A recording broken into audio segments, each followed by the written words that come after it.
Yo, welcome to a brand new episode of Society and Pop Culture 101. I am Instructor BK, I am Instructor Novacaine. and on today's show, we have a guest instructor with us, our dear friend, the homie, the big guy, Mr. 6'9", Hey, woo! JT. What's going on, y'all? Thank you for the introduction. It is nice to be inside the classroom. Okay. We've been wanting you to be on the show for so long, and we missed the opportunity last season. So we're making up for lost time. Oh, I'm sorry, last show, because this is a whole new show now. So it's like anyway. Yeah. Aha. See, So- you see what he did there. All right. So on today's show, we're gonna talk about Mr. McMahon. But before we get into that, tell us a little bit about Marks with Mike, the podcast that you host along with Cheech. Well, Marks with Mics is a wrestling, hip hop culture podcast. We just shoot from the hip. We tell y'all what we like, what we dislike. We recap shows, we interview wrestlers along the way. But we're basically definitely just, I mean, I don't want to call it barbershop talk, but call it like a family reunion. Mhm. Oh man, the vibes over there really do be like really good. I enjoy coming on the Mhm. show when we get time to come Same. over, because we are wrestling fans. Even though we don't get a chance to talk about wrestling a lot, but because of the situation with Vinnie Mac, it was imperative that we had you on the show so we could discuss this lawsuit. Ooh. Mm-mm. He was like, I don't even know if I want to talk about it. Oh no, I could talk about it. I just know what it's a lot of stuff to unpack here. It is. It is. 67 pages worth of unpacked stuff and counting. Before we get to that lawsuit, though, Novacaine, do you mind reading this first slide we got about the character? Because we want to compare Vince McMahon, the TV character, to his real life persona. All right, I got you. So the subject matter today is Vince McMahon, who debuted in That's an extra W? Mm-hmm. Yep. Oh, that's- WWF. Oh, interesting. That's something I did not know. WWF in 1971 as a ring announcer. His official title is chairman of the board WWE. Is he still chairman or ex-chairman now? We're talking about the character. We're talking about the Oh, character. the right now. character. Gotcha. Being on commentary since the start of WWE in 1996, he was outed as being the actual owner. Since then, he would go on to change the wrestling world by using his power to wreak havoc on the WWE landscape, which ushered in a wrestling renaissance known as the Attitude Era, 1997 to 2002. As the Thorn in Stone Cold Steve Austin's side, he would continue the feud with The Rock, Mankind, The Undertaker, Kane, and DX. Eventually, his influence would form alliances with all his rivals and garner him various championships like the WWE Championship. Anybody got anything they want to say about the character Vince McMahon? Child, Any cool? I know it's taboo, but we're just talking about the character. I think it's fair. We can still discuss the character, right? All right. I mean, yeah. Go ahead, JT. The character, and after hearing and reading what I've read, the character from the TV show is almost, I don't want to say identical, but there's some comparisons there. There's some things that are very alike. Mr. McMahon, the character, was an overbearing, over sexualized old man, True. pressing himself up on young women, but also he was a boss that made you kiss his ass if you wanted your job. So, Fact. there's a lot to unpack about the character itself, But just going back looking at his characters and the various relationships that he's had on screen with multiple different women, some of these have led to lawsuits, one by Sable, So looking at the character Vince McMahon versus the allegations of Vince McMahon, it's almost looking, you know what I'm saying? But these allegations, I wasn't there. Mm-hmm. Do you have any Novocaine? Do you have any favorite moments of Vince McMahon? Because we're gonna go down the rundown of the accolades of the character in a second here, but before we get to that, so looking at it from like an entertainment standpoint, he definitely put on a show for sure. One thing that we mocked as a kid was that daggone walk he would do. That walk was strong, boy. That walk was stanky. That walk was stanky. Okay. So I would agree with JT here. It is starting to seem like, oh, this was you for real, wasn't it? But during that time and living through it, like, we didn't think twice about it.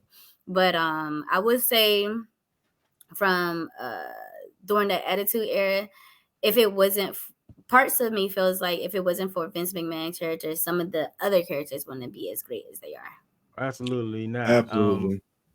By him being that boss figure and hearing people, the older generation now, talk about how they were, because they were teenagers and early adulthood, and how they felt when they were working, and then they finally get to see someone take it to their boss. Like, the best heroes always need the best villain to go against. Yes. Batman wouldn't be so cool if the Joker didn't exist. And I think the genius of Vince McMahon, and I know people hate when people are in trouble, you talk about people in positive lights, but you got to give him props for that.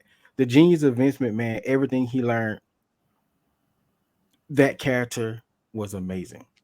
Yeah. Like, he used whatever he could use to make himself the most evil human being possible, and it worked. It gave WWEF at the time the highest ratings, and it was really a wrestling renaissance. But we also understand that most wrestlers say, especially Stone Cold, you have to put a little bit of yourself in the character, and Vince McMahon made a little bit more than a little bit.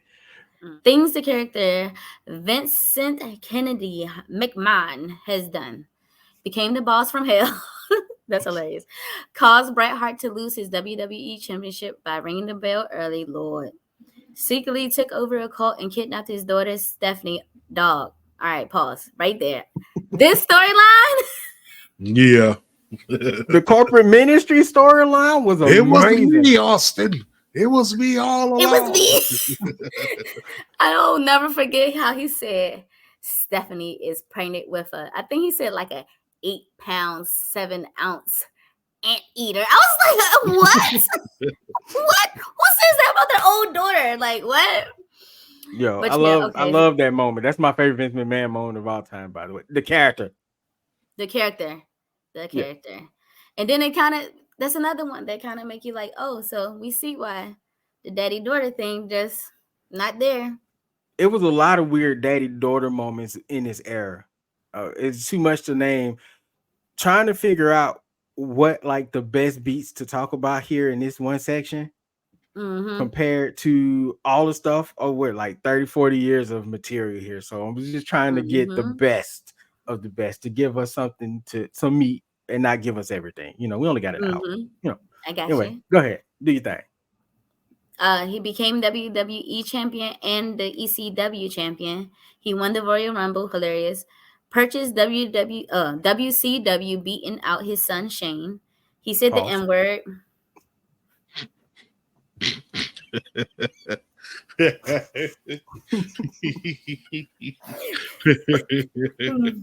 Beating out his son. Pause. Shane. He said the N-word. We got to talk about that, but I don't know if we want to talk about it here, or you guys want to wait to talk about it when we talk about Vincent Kennedy McMahon Jr. Yes. All right, go ahead. Yes. Lost hair in a bet with Donald Trump. He rocked the do-rag, became level 9. That's a running joke from the old show. I had to bring it back. I'm sorry. Do-rag Vince was level 99 Vince. I don't care what nobody said. Nothing to play with out here, okay? Do-rag Vince was nothing to play with, and I still love that meme to this day. Hey, Vince, okay? Uh-huh. Now I'll be remiss not to bring up Do-rag Vince. That man, Do-rag Vince is a legend within himself, and he is level 100. Okay. Yeah. He gave away money to real people live on Raw. He died by someone blowing up his car. Hilarious. Came back from the dead. Hilarious. Started the Kiss My Ass Club. That's an accolade. That's a true accolade. The man got blown up in the car and came back. And he came back. You're right. Like he the did next come week, back. miraculously. He pulled a Goku. It's true. Not the Dragon Balls. We got to gather all Dragon Balls to wish. All the Dragon Balls for Vince McMahon. Stephanie, hurry up and wish me back. Hey, stop what you're doing right there. That's something you're gonna have to stop right there. That voice. He also started the Kiss My Ass Club. Found out his long lost son was Hornswoggle. That thing. I think everybody wanted it to be Mr. Kennedy, and then it was Hornswoggle. We was all disappointed. Continually mocked his wife by having relationships and affairs with various women wrestlers. Spoiler alert. He degraded women wrestlers in over-sexualized moments. Extra spoiler alert. And I think that goes back to what you were talking about, JT, where you said my man's was just out here just with Sable and Trish, Stacy. Like, it felt like whenever he can put women in vicarious moments like that, he took the opportunity. Don Marie, even Maria. Speaking of Tori Wilson, she came out and said it was basically horrific for her doing those bra and panties matches, or when Lita had to do the live sex scene with Edge. Like these are things that did not go well at all. It doesn't. These things don't age well. He wrote. It was in great then. It was in great then, honestly. Like when they came down to the bra and panties match, I was like, "What is going on here?" I'm not everybody from you. Everybody walked out the door, except for my older brothers, of course. As a kid, I stayed in the room, but I don't think I actually ever really liked the matches. You know what I'm saying? Like, what was going on? When Jazz came on the scene and she was out here beating women, like for real. When Jazz came on the scene, I was excited because I'm like, oh, we got somebody like a tough girl. Like, I totally agree. Out here brawling. So that was like, for me, those were my favorite moments. Shout out to Jazz because she's amazing. And put her in the Hall of Fame, Triple H. Do the right thing. Sorry. Yeah, definitely. Jazz does deserve the Hall of Fame. And I definitely agree with you to some extent. I was that kid that watched the match just to see if I could see a nipple because I was that young, horny kid. You know what I'm saying? But as an adult, nah. Like, looking back on it, all that was trash. Like, it was trash. It wasn't entertaining. No. I saw more nipple on HBO, so I didn't care. Like, yeah, to be clear, I just want to. I'm not saying that I didn't like looking at the. I'm not saying I ain't like looking at the frames, but just the framework of the match for me. I was actually looking for like wrestling. You know what I'm saying? But no, that's not to say that. That's not to say that I didn't find Stacy Keibler's legs amazing back in the day. That was like my thing. I was like, oh snap, here comes Stacy and them legs. You know what I'm saying? Her theme song, She Got Legs. Like, come on, man. Like, how basic is that of a theme song? It was pretty basic. Also, like, remember King and the puppies? Yeah. Like, oh my gosh. And the older we got, we find out that Vince is actually in the ears most of the time. It's like, yo, come on. Although King didn't need any help. No, King didn't need help at all. This is another one too. I know y'all remember the whole train. Shout out to my boy, man, Godfather. Shout out to the him. Godfather. You did an interview with Godfather a few years back, right, JT? Yeah, and also interviewed Jazz as well. But Godfather, that right there had to been one of the funnest interviews I've ever had. Period. Yeah, so it's I gotta cool go that back we and watch got that people. then. It's cool that we got people in the circle.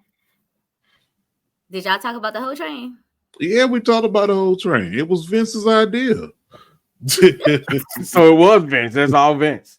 This It's was, cool to have people in the we circle already with knew. We already this knew it was breadth of Vince's idea. knowledge. We already Yeah, knew it was it's Vince. something else that happened in this era that I thought was weird. Well, it was right after the Attitude Era. What was the lesbian group? Well, was it just the lesbians? Was that the name of it, or hot lesbian HLA? HLA, Hot Lesbian Action. Yep. I think that was the wait, moment. why do I remember that? It was on the TNN time. Yeah, this is doing Eric Bischoff's run as general manager. You had Hot Lesbian Action, which was also Vince McMahon, like I did. Who was a part of that? We don't know the women.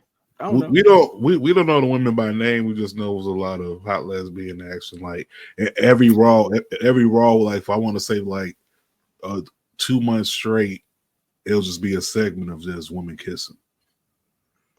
And that's not even to talk about how he would use the male wrestlers to come in and just decimate the women wrestlers. Yeah. Now that's not to say they couldn't wrestle. Like if we're having a normal intergender wrestling match, I am fine with that. But if we're doing the gimmick, just let me beat up on the women for the sake of doing it because they're women, especially in that era, that's how it comes off, you know. So I disagree with that. And we are getting into the actual Vince McMahon, and we've been doing that a lot. So let's go ahead and move on to talk about Vincent Kennedy McMahon Jr., the real person. I ain't gonna lie, Vince was like the villain from Rocky and Bullwinkle. Wasn't that Boris? Yeah. Boris and Natasha. Oh my gosh. All right, so let me get into this. That was a funny joke that's staying in. Yes, it is. Yes, please go ahead and get into Don Diego de la Vega over here. But go ahead. Vince McMahon looking Hispanic. I ain't gonna lie. He do. I'm trying to think of what movie I was just watching recently. What's the dude? I cannot never remember the actor's name, but he is in a whole bunch of stuff, and he was in the Transformers franchise, the one that worked for Sector 7. I forgot this man's name, but he played some type of Latino guy, and I swear like the human version. He looked like this picture. He looked like the human version of Mortimer Mouse too. I don't even know how that's possible. We ain't never getting into WWE after this episode. All right, come on. Who trying to? That's another conversation for another day. Subject matter: Vincent Kennedy McMahon Jr., born August 1945. Damn. Official title: Executive Chairman of WWE TKO. After meeting his father, Vincent J. McMahon, at age 12, Vince became enamored with the wrestling business. After Vince attended college, he would work for Vincent J. at the Capitol Wrestling Company, the parent company of WWF. In 1979, he pushed to rename the WWF to the WWF. In 1980, all these W. In 1980, he started his own company, Titan Sports. 2 years later, Titan Sports purchased his father's company. From that point, Vince became the most polarizing person in pro wrestling. Shaping the business in ways he sees fit. I didn't see in my research for Vincent Kennedy McMahon, finding out that he didn't meet Vincent J. McMahon until he was 12 was a bit shocking because the way so this is the thing. When companies need a good narrative, they're going to spin it to make it as sympathetic as possible. The fact that he didn't use that is it's starting to give that he was never a daddy even when he came into his life at 12. He was just trying to be a businessman. Exactly. And I thought that was an interesting little tidbit there. So I really wanted to include that. Is there anything else that stands out here for you guys before we move on to the next slide? Not Vince McMahon having daddy issues. Daddy Yeah, wasn't because there. when he I was just about purchased, to say that. when, Daddy taking care. I'm trying not to curse on this show, y'all. Don't cuss. Don't The cuss. fact, You're doing good.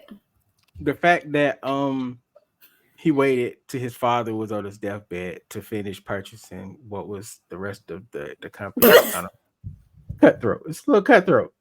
I mean, we should be used to his Vince McMahon, but still, just a little, just you know what I'm saying. But that was younger Vince, so that was extra cutthroat. Maybe, but he seemed like a pretty mild mannered person until his daddy. And this is me speculating. At some point, when he first met his dad, and he started coming around the business. He was definitely wanting to be a wrestler, and his dad was like, "Well, you can't be a wrestler if you own the wrestling company." Which that advice he did not take. Eventually, he became whatever it was he wanted to do in that ring. This picture, this is during the Attitude Era right here. That's a comb over, ain't it? Stop, man! Just read. He had that Bosley. Y'all beating this man while he down. Come on, man.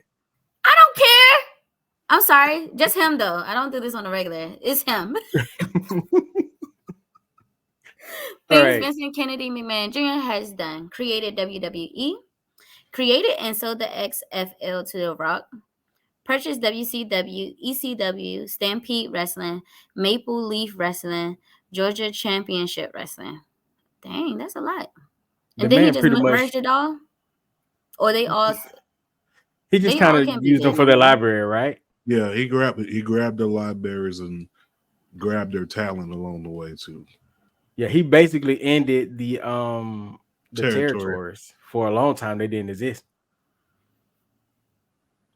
Mm-hmm, you hear your grandparents from time to time talk about how much fun they used to go to like Stampede and Georgia, and how it just don't exist anymore, and Crockett and all that. You know. Anyway, I never heard of these places. You gotta be from the South. You know what I'm saying? It's a Southern thing. I'm pretty sure all our Southern friends are hip, but thank you for getting me hip tonight. You're welcome. That's what I'm here for. He created storylines to the great women. He said the N-word. So Vince, the actual person, and the character both said it in two different settings.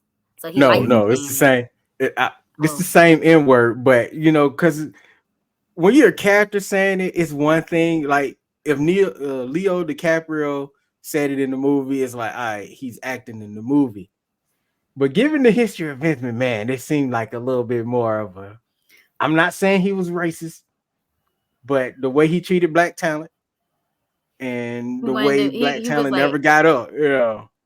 Oh, he was one could speculate. What's up, my Hold on. You know what I meant to, know what I meant to say before we started this part? Everything we say from this point on. Allegedly. Just to be safe. Just to be safe. All right, continue. You could even flash that joint in the edit. Just throw it at the beginning. Let me just talk it. I just wanted to make sure that was clear. You know what I'm saying? He was accused of rape in 1992 by the first female referee, Rita Chatterton, when she made an appearance on Now It Can Be Told. It was corroborated in 2022 by former wrestler Leonard Inzitari. That sounds right. I want to say it sounds right. Chatterton filed a sexual abuse lawsuit. Vince settled in the same month for an undisclosed amount. You know what they say, anytime they settle. Yeah, it was corroborated in Vanity Fair, and that original interview that she done was with Gerardo Rivera, by the way. Gerardo Rivera. Gerardo. I was about to say his name is definitely Gerardo. I was like, hold on, wait, time out. The hush money scandal of 2022 in April, a WWE board investigated a $3 million in hush money settlements. The investigation discovered NDAs totaling $12 million, which also involved John Laurinitis. In October, WWE discovered unrecorded payments made to settle sexual misconduct totaling $19 million. What? Yeah, that's a lot of money. I didn't see man. that. I didn't And read this that was part. like That was this past October? Of 2022. 2022. Yeah. Oh, of 2022. So when we talk about this other one later, this is like the sequel to the original. It's like a continuation in a sense. This man also stepped down as CEO in June 2022.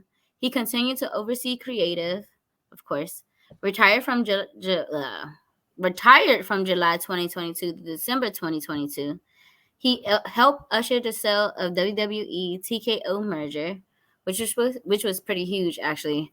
In January 2024, Janelle Grant filed a lawsuit that shook the WWE, TKO, and the entire internet. The graphic nature of her claims caused advertisers to pull funding during a pivotal weekend. Vince will later once again step away from WWE, TKO. And if it wasn't for Cheez-It pulling their funding from the Royal Rumble, I don't think Vince would have moved out. Cheez-It. When did Cheez-It? Slim Jim. Slim Jim, sorry. If it wasn't for Slim Jim. Yeah, if it wasn't for Slim Jim pulling out, I don't think Vince would have he would have stepped down. It's done. No, they came back after Vince in that the same day or the next day. Oh, so Vince that's why they were so pressed to play the commercial like in the first spot. Yeah. That's why, because I was like, normally the Slim Jim commercial is like closer to the end, somewhere in the middle, but they played like the first commercial break. Out of all the things to take Vincent Kennedy McMahon Jr. down, it was Slim Jim's money that was the most important thing in this, which is crazy. Of course. Out of all these years. That's that old money. I mean, it had to happen though. Yeah, you can't snap into a Slim Jim whatsoever unless you got it inside the contract. And then think about it, they had just did this big promotional thing with LA Knight, Bianca Belair. Got a car traveling all these places, and then hey, listen, I'm gonna let y'all know right now, y'all got to get this nasty, get them up out of here, get them up out of here.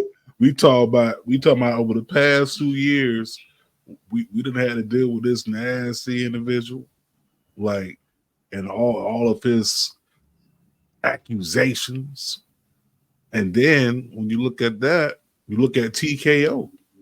TKO as a company had to save face.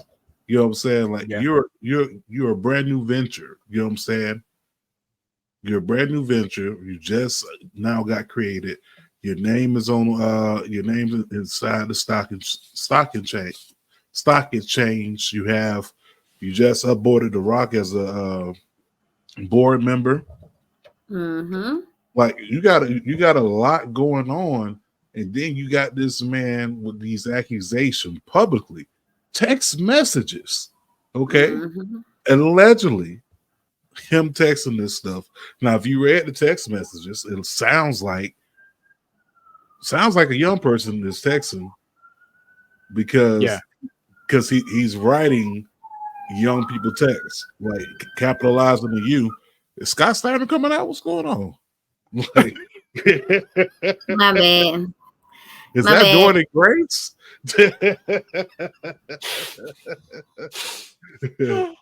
Is that Brian Breaker? Like, what's going on, dog? Any Steiner member? No, you good. It's Petey Punk. Nah. That's why I gotta get the other mic and get the pop joint on it, the filter. Because as soon as I thought I was quick enough too. My finger was right here the entire time. I was like, I know it's gonna happen. I was ready to hear holla if you hit me. I'm looking around now. Let me stop. Shut up.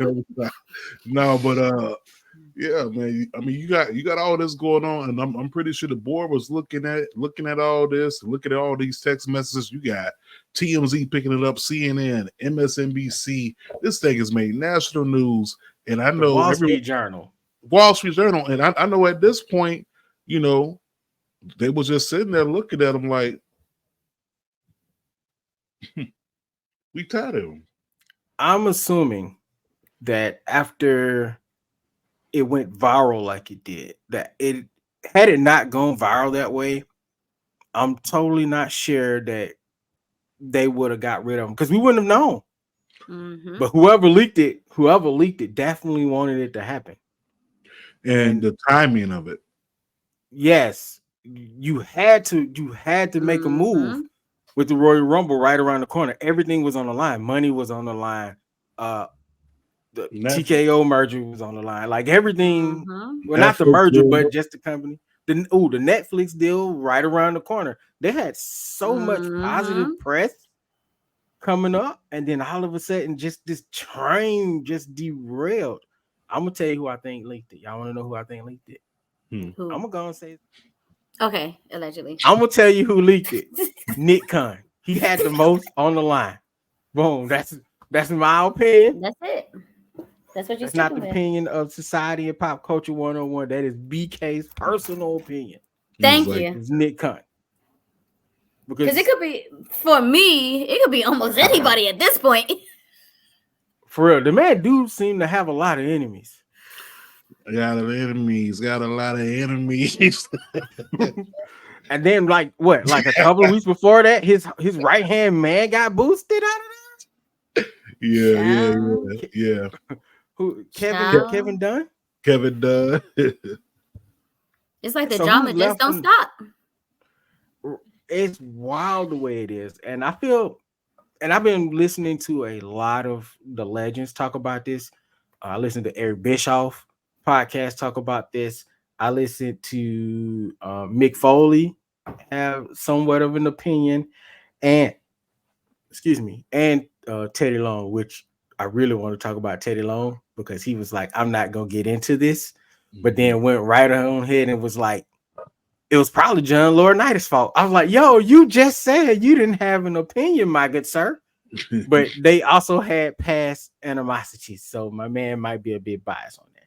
But if you go back and read the documents, it says somewhere along the line that John Laurinitis had to get a new phone because he got caught up. Yo, what? I missed that. Hello, it says John said maybe it's best that we that y'all don't text no more, just talk in person. Like I'm paraphrasing it, but basically they want to stop all communication through text. But between Vince and John, like they just ran their mouth too much. Yeah, because Vince is out here showing the girls' photos to people, to the production team. I said girl, the young woman's photos to the production team. The most messed up part about all this is she was she had just lost her parents, so she was in a very vulnerable position. Yeah, emotional trauma. You know, she lost her parents. I think the house was about to be up for sale, or they was about to lose the house. She needed the money, and he came in as the savior to, I got you. You know what I'm saying? And gave her a job, and then allegedly proceeded to go on and sex traffic her to all the homies, including a UFC WWE champion that was not named, but everybody assumed it was Brock Lesnar. Now, I did hear this story. The thing about the Brock angle in this is he was pulled off of Supercards. So if it wasn't him, wow. Some apologies are definitely going to have to be made. But he was pulled off of Supercards, and then they just pulled him off the cover of the WWE 2K24 game before it even released. And if you look at the videos that's been released, like building up with Roman Reigns' his title reign, they don't even show Brock's face. Like they show a shot of Brock underneath the announce table, you know, after Brock had used the tractor trailer to flip it over the ring and all that stuff. They show like the end of the match, like Brock underneath the table. They don't show his face, and you know he fought Roman Reigns at least twice for the title. For the title. So this is gonna be a weird situation because now WWE 2K24 may have to redo some things with their with the Legends mode, you know, the WrestleMania 40-year journey edition, because I'm pretty sure his match is on there at least twice. He definitely got to have at least 3. Yeah, it's definitely gonna be Undertaker versus Brock Lesnar on the showcase, and then there's gonna be a Brock Lesnar versus John Cena, or I'm sorry, a Brock Lesnar versus Undertaker. I'm sorry, Brock Lesnar versus Undertaker and Brock Lesnar versus Roman Reigns. Those two are definitely going to be on there. So Lesnar versus Kurt Angle, like there's a lot of moments that's going to be on that video game that they're going to have to go and redo. Even down at the weekend of the Royal Rumble, they took Brock right up out that boy like it was like just a regular Tuesday, and they replaced him with Braun Breaker. Yeah, they told Brock Lesnar, "Hey, we gonna holler at you. Let me holler at you. Let me holler at you real quick." They pulled him to the side, like, just stay at home, my guy. Don't even come this way. Boy, listen here. Let's regroup. It's not it.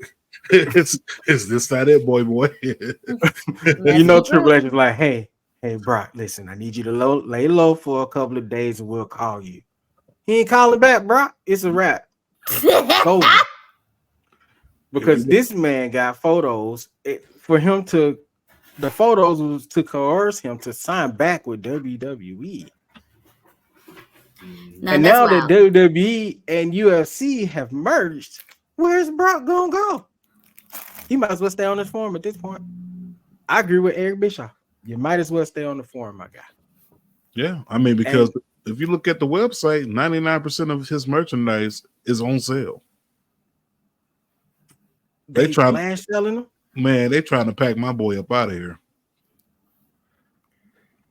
The fact that it's gonna be weird not seeing Vince and Brock are two of like the main pillars of WWE. That's wild to me, but what has to be done has to be done. You know what I'm saying? Lines are definitely crossed. You did too much. You hurt someone. We even say the nasty part. You know, there's a lot of nasty things that I can mention right now. I don't know if we want to talk about those. I don't know what you guys want to go with it, because that was one scene, because it's more than just like the main wrestling people that is involved in this. A physical therapist was involved in one of these as well. Like Vince is just out here, you gonna do what I tell you to do. Like he had a sexual slave or something. The way he had this girl just out here doing whatever. Like I said, showing it to the production team, setting her up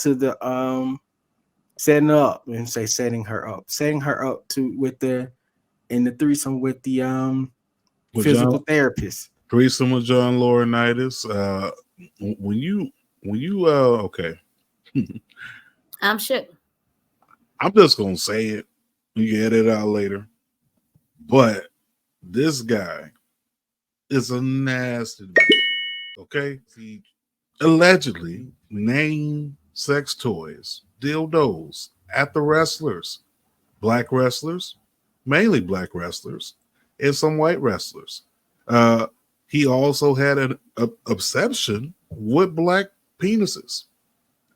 And in the text message, he says, I want to see you with all three of your holes stuffed by big black. Finish the statement. Whoa. So what the? This is so hard to wrap my head around. I'm gonna be honest with you. I'm sorry, BK. Can you click that little clip right next to mine? Sure. We sick and tired. That's the one. That's the one. That's the one. My man that came to the show with graphics. That's a GOAT level stuff. That's GOAT level. That's GOAT level. He is a nasty allegedly a nasty individual. The fact that you named toys after black wrestlers, and we even talk about the number 2. Yeah, because the number 2 on the girl head was wild, bro. That's the one with the physical therapist. That's that. So the physical therapist. I'm right. Yeah. So I don't think I heard all of this though. So the text messages was damaging, like super damaging. I think I saw people talking about it, and I just didn't want to go and find it myself. I think that's what happened.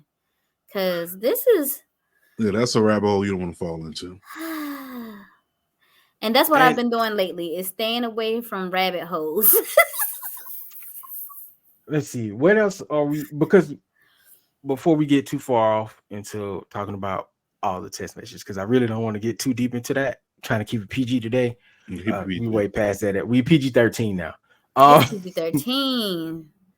With all the lawsuits and everything that's been going on here, I think the part that we and a lot of people are missing in this is the fact that she is also suing the WWE, which is a reason TKO was so apparent on getting him up out of here, because a lot of this stuff happened on the clock in the offices, and that is extremely, like, all of this is crossing the line. I don't even have words to talk about it. It's all horrendous. It's all terrible. It's all nasty. It's gross. It's heartbreaking. But on the legal point, WWE might have to pay up some money here. Even though she was getting paid. And this all came about right after he was supposed to pay her like $3 million, and he missed his payments. He decided not to pay her, which is and this is why something's the part that I can't wait for this everything to come out, because I'm like, why didn't he pay her? Like, he had that money. He got it now. Why didn't he pay her? Like, that's what I want to know. Like, what was the thing that he was like, nah, I'm not paying you? What happened? Is this all untrue? Because Vince said he was gonna fight this. John Laurinitis said that he was a victim in this. A victim, yeah. Damn victim.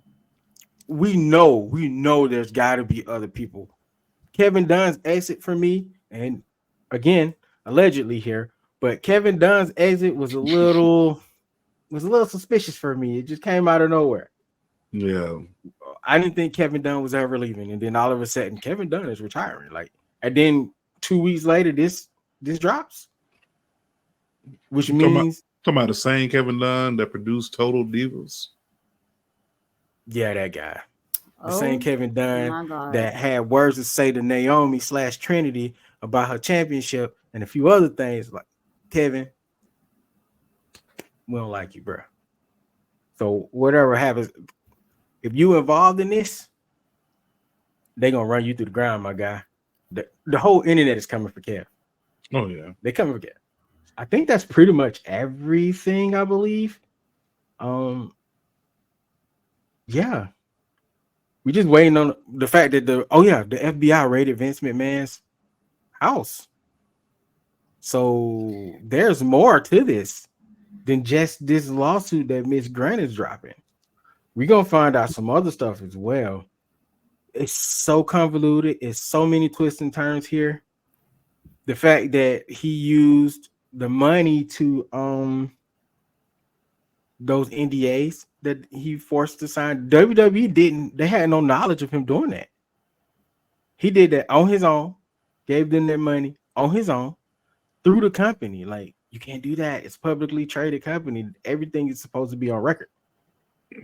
But you know what? You know what makes me put a question mark like above my head, a little light bulb? Remember when the company was just doing those mass releases? Yeah. And you remember like when the company would just start releasing talent? What if, allegedly, what if some of that was to pay hush money to somebody he was tricking with? Because you know what I'm saying? I mean, this is a what if situation, but just think like you ever sit there like, damn, like, why did they release this person? And there was a lot of great talent being released too. You know, you could have kept this. I mean, this guy was doing good. Why'd you? And now you look at all these lawsuits, and you look at the NBAs and the people he was paying hush money. It's like, oh, maybe he had to cut some contracts to pay, and pay the costs. I think it was even weirder on the side of some of the people that they released in the office too, because they were releasing people that was actually doing work. Like they weren't just releasing some fodder of people. They were releasing people that's been with the company for 30, 40 years or however long Vince been there. Like these people was tenured that was left that was taken out of his company doing those mass releases. Mm-hmm. So Novocaine, overall, how do you feel? What are your thoughts? I should say, what are your thoughts on all of this overall? My mind is fully blown. Like I said, I knew certain things was going down, but like the text messages, Wow, like I'm speechless. I'm with What you. can I'm I with you. say? What can I say about it? They could go to Um, hell. I mean, other than that, Okay. So I just don't understand why every time like these people, no matter who these people are, they get this power and they just be doing some big wild shit. mm-hmm. I just don't understand it. I don't understand it. I don't know if it's something about, how we as humans are still animals at the end of the day. So they think that they, could do whatever they want. But I don't like it. It's some nasty stuff. I mean, when you look at it, right? People in power have a history of doing this type of stuff. Yeah. Right. Now look at what happened with Diddy and Cassie. Mm-hmm. Right. And then somehow you got other people tied into it, like TD Jakes and all that stuff, right? Mm-hmm. And then you look back at Vincent McMahon's tweet about partying with Diddy in 2014. Makes me kind of believe, I don't know, maybe he was kicking it with Diddy, and I don't think Vince McMahon told him no. You got to tell him no. You know, To tell him no. You made me smart. Was it Scott Hall was telling the story about Vince telling him that telling him about a I'm gonna say allegedly because Vince ain't never corroborated this, but about a little game moment that he had when he was a little younger, when he was trying to convince him to do the story with Goldust back in the day. Also, Vince created Goldust too. So. Well, if they in power and they doing all the alcohol and all the drugs, they will swing anyway. I promise you that.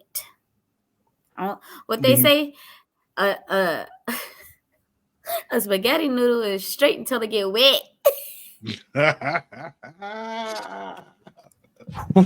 What? I am writing that down. I'm just saying. And we know getting wet could be a lot of different things in the slang. So my final thoughts on Vince, and to bring this back around to the original principle here. Does the character overlap with the real person?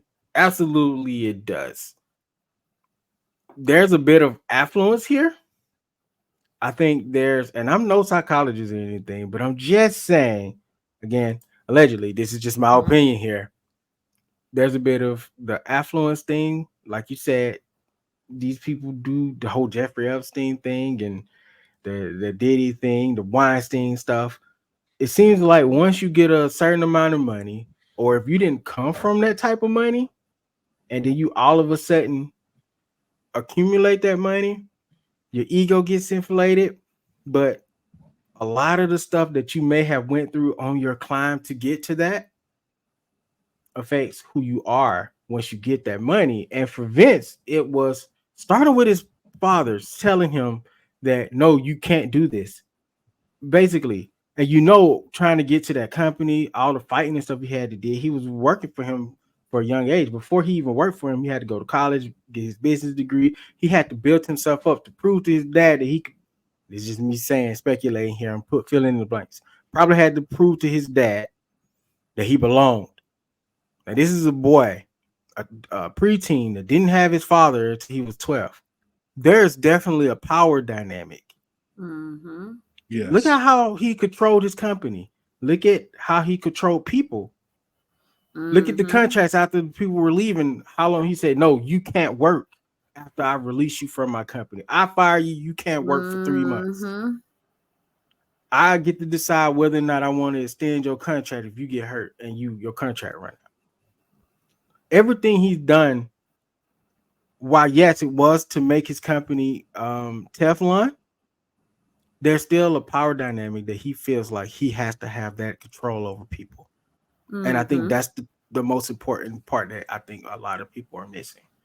Mm-hmm. And it Controller. came off into that. It came off in that into the character, the Kiss My Ass Club, um, forcing women to do all these different things, um, forcing people to do some of the grossest stuff that they didn't want to do, um, messing with people in the back. Like Big Show brought a inflatable mattress when he first signed with WWE, and Vince crawled across the floor and poked holes in them. Or when a lot of the people was getting hazed in the back, he turned and looked the other way. Hell, he was doing the hazing too. Mm-hmm. Mark Henry's feces sandwich. You know Vince laughed. Hold He on. probably was like, do it. Shit. A feces sandwich alone. I think that was Triple H. When that Triple H Wait a that did that to minute. Mark, I feel Wait like a that was Triple H. minute. Oh, I do not speaking of remember Triple this. H, the black that wasn't on TV. That was one of those back stories. We're gonna say allegedly because those are wrestlers telling stories on Okay. podcasts in like the early 2000s. I be watching Oh, stuff. okay, Like that. okay. Okay, The okay. blackface DX. I forgot about that to just now Mm-hmm. when it was going against The Vince is nation. a wild dude, man. Going against the Nation of Domination. Thanks, JT. Like Vince is a wild boy. That power dynamic, the ability he gained, and all the power moves he played was just deep down was probably just to say, "Ah, look, Dad, I did it. I did it better than you." That's why this What shit was the won. last thing he said before he went out that first time? I built this company and I can Mm. destroy it. And he tried, but he He did. failed. But he failed. Closing thoughts, anyone?